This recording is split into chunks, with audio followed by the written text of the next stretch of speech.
Hello Reds and welcome to Top of the Cop. Liverpool have done the unthinkable and signed somebody in January, and not a small signing either. They've signed Porto winger Luis Diaz for 37.5 million, rising to 50 million with add-ons, and I think it's fair to say it's took us all by surprise. So we're going to talk about him, we're going to talk about what he brings to the team and what it holds for Liverpool and the current playing squad, because as we can see, from recent signings in the likes of Jota and now Diaz, we're starting to see momentum shift within the squad. So I want to touch base on that. And yeah, if you do like today's video, hit the like button, let me know you'd enjoy it, subscribe for more LFC related content, and with that being said, let's get into it, Reds. So yeah, Liverpool have signed FC Porto winger Luis Diaz for a reported 37.5 million, rising to 50 with add-ons. Now, I'll be honest, I didn't really know much about him until this season, until I started obviously taking notice of his performances in the Champions League. He was, really, the goal he scored against Man City, you can see that they get, he uses class. And even though obviously Liverpool beat Porto quite comfortably over the two legs that we played them in the group stages, I thought, especially at Anfield, I thought he kind of, gave our defence a bit of a run around, a bit of a headache. But the only problem is he had nobody else to back him up, so he kind of just running into dead ends, trying to do everything on his own. And you could easily see that he had a lot of class and a lot of obviously talent. And yeah, Liverpool have done the unthinkable and signed somebody in January. But my main reason of obviously doing this video today is I'm sure there's loads of people who have covered, what he brings to the team, stats, goals, etc. And I get all that. I think he's going to be a pivotal part to our team. He's going to take a bit of bedding in. I don't think he's going to be thrown straight in there as a replacement for anyone. But I do want to talk about long-term goals now, because we've got a lot of attackers. We've got Salah, we've got Jota, Firmino, Mane, now Diaz, and Salah's contract's up in the air. Mane and Firmino haven't been offered a new contract, and I want to look at the landscape of obviously our attacking options going forward and what may happen over the next 12 to 18 months. And it may be in part an uncomfortable discussion, but I think we need to have that uncomfortable discussion if we're going to be honest to obviously what the future holds for Klopp and the men. But yeah, let's get into it. So firstly, the reported wages of Luis Diaz is around £56,000 a week. Now, if it is that, what an absolute coup! What a bit of business is that is by obviously Julian Ward, because apparently he's the one who's headed this particular transfer. His first of many as he learns under the wing of Michael Edwards. And yeah, apparently he's on £56,000 a week for the next 5.5 years at the age of 25. So come 30, he's going to still be on 56, unless there's a bit of a yearly pay rise in there, depending on how he does, how many appearances, goals, etc. But when you think about the players in his position, so Sadio Mane, he's on £100,000 a week, and he's obviously about 30 now. So we're going to have a drastic wage reduction in that particular position. And I know that's not what all Reds want to worry about at the moment, but from a business aspect, and obviously thinking of the bigger picture, I feel Liverpool are running quite close to the wage limit, if that makes any sense. And I feel like if we need to make any more signings, I think we need to move players on and lower that wage bill. And also, we're going to touch on the Salah contract as well, because that's very much up in the air at the moment, albeit there might not be any worries from Salah and his team, but there must be some reason why it's stolen.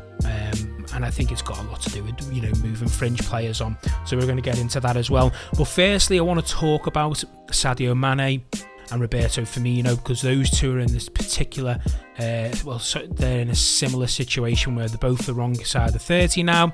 If we're being totally honest, there is a slight decline in both of their games, albeit Mane is still outstanding. For any other team had Sadio Mane, well, people looking in, they see Sadio Mane as a world-class winger. But I'm just being brutally honest of how this, it seems to me, how it's going to be panning out. So yeah, out of Firmino and Mane, I do think Mane is the one that's going to be a bit more worried in the fact that Luis Diaz plays his position. Jota also plays in his position, albeit he's been playing as a number of the false nine role, and he's it's fair to say he's kind of unlodged Firmino from that position. He's probably the starter out of the two now, and yet I think there's going to be a momentum shift over the next 12 to 18 months. I think you're going to see the likes of your Divock Origis and your Minaminos move on first. But the problem is now, Sadio Mane's got a predicament. He's going to come to the summer. He's going to want a new contract. He's going to want, 180 plus £1,000 a week, and rightly so. He's been an absolute great servant to the club. He may not be, right up there with Salah, but he has been on his tail every year, and this season is no different. So he's going to be wanting a drastic wage increase, and with the signing of Diaz, I cannot see that happening now. I think Mane is going to have a tough decision come the summer. He's going to either stay for 12 months and go on a free at the age of 31, and then obviously, any contract that he gets from another team after that is going to be a lot lower than what he could do if he decides to call it a day in the summer and move on. Because if he goes to Liverpool and goes, I want X, Y, and Z amount, Liverpool are going to go, sorry mate, we've just signed somebody, you can stick with us for the same amount of money, or you can move on and try and find a lucrative deal. So I think I feel sorry for Mane, because I still love him. Every time he gets on the pitch, I really want, I love watching him play football. I love watching him terrorise defenders. And, before he went to AFCON, he looked sharp. He was doing it every week in, week out. There was a part of last season where it was like, he wasn't really running. He was playing Arsenal, and he had Rob Oldham had him in his pocket, in the game. And I was a bit worried. I was like, is this Sadio Mane over now? But this season, he's definitely put those worries to bed. But with that being said, from a business aspect, I cannot see it. I cannot see him getting a new contract now, and it hurts me to say, but I think it might be time for Mane to either leave this summer and get himself a contract, maybe for PSG, maybe Mbappe's replacement. That seems the most logical to me. Easier league, easier on his legs, can concentrate on playing football, and obviously earn an absolute bucket load of cash for doing so. And same goes for Firmino. All the sentimental value for these players, but the only problem is, I don't want to see Sadio Mane, Firmino, and Salah at the ages of 35 still leading Liverpool's line. A lot of teams in the past, your Inter Milans, your Galacticos of Real Madrid, they've struggled when they don't replace players when they're getting old. You've got to keep things ticking, and unfortunately, as I said before, there's a massive momentum shift coming at Liverpool. So yeah, Roberto Firmino, as I said before, he's in the same boat. Jota is clearly the more favoured out of the two for the number 9, and it's fair to say Jota's not even a number 9, and he's obviously scoring a lot more goals than Firmino does. He looks a lot sharper, he's faster, he's younger, and if Diaz is going to cement himself in this team on a rotational basis with Mane for the foreseeable future, Jota's position is going to be that central role. And I also feel that Liverpool come the summer are going to be looking at other players, and a lot of people have suggested Liverpool are after Christopher Nkunku from RB Leipzig, and if that's the case, I do think it's curtains for Firmino. I really do. I don't want it to happen, but life goes on after these type of players retire, and we do not want to be left caught short. And with all that being said, let's have that uncomfortable conversation right now. So if what I said before about Nkunku is a possibility, which a lot of people are suggesting, he's only on £50,000 a week at the moment at RB Leipzig. So we've obviously signed Diaz for 56k a week, and then we're going to be looking at Nkunku. He's probably going to push, to be fair, for around 100, 120. I hope it's around that amount anyway. But for being Firmino is on £180,000 a week, and let's face it, brutally honest, if Nkunku comes in, Diaz and Nkunku are Mane's and Firmino's replacement. That's just me being brutally honest. And we do need to be revitalised up top. So that's why I personally think Firmino and Mane are going to have to either run down their contract and stay at Liverpool for another, 18 months at this point, or they're going to have to look for a new club in the summer. And that's just me being brutally honest about the whole situation. Salah as well, we've got to take into consideration Salah needs a new contract. We all want Salah to say there's no reason, there's no replacement in world football for Mohamed Salah, unfortunately. And 350 grand a week he's reportedly wanting, so that's an increase of obviously £130,000 a week of what he's currently on.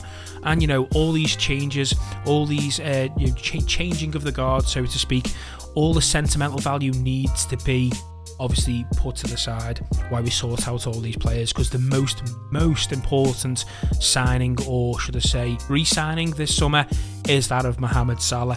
And this is why I am very worried for Sadio Mane and Roberto Firmino's future. Anyway, I want to know in the comments down below a few things. I want to know obviously your feelings on the signing of Diaz, what you think he's going to bring to the squad. He's the perfect Klopp player. He's got the same type of output as Mane, assists and goals, strength and speed. He's just a bit younger. So I want to know what you feel about Diaz. Do you feel that he's going to be an understudy to Mane though? Because that's another reason, he could be an understudy to Mane for 18 months. But I don't think Mane's going to want to sit there and run his contract down. That's my issue. But yeah, let me know what you think about Diaz. Do you think he's going to replace Mane next season, or do you think he's going to be learning underneath him? And also, again, let me know, is this the end for Mane and Firmino to a certain extent? If not this summer, definitely next. Or do you think they'll get new contracts? I personally don't think they get new contracts, but let me know. And also, if you did like today's video, as usual, please hit the like button, let me know. Subscribe for more LFC related content. And until next time, take care, Reds.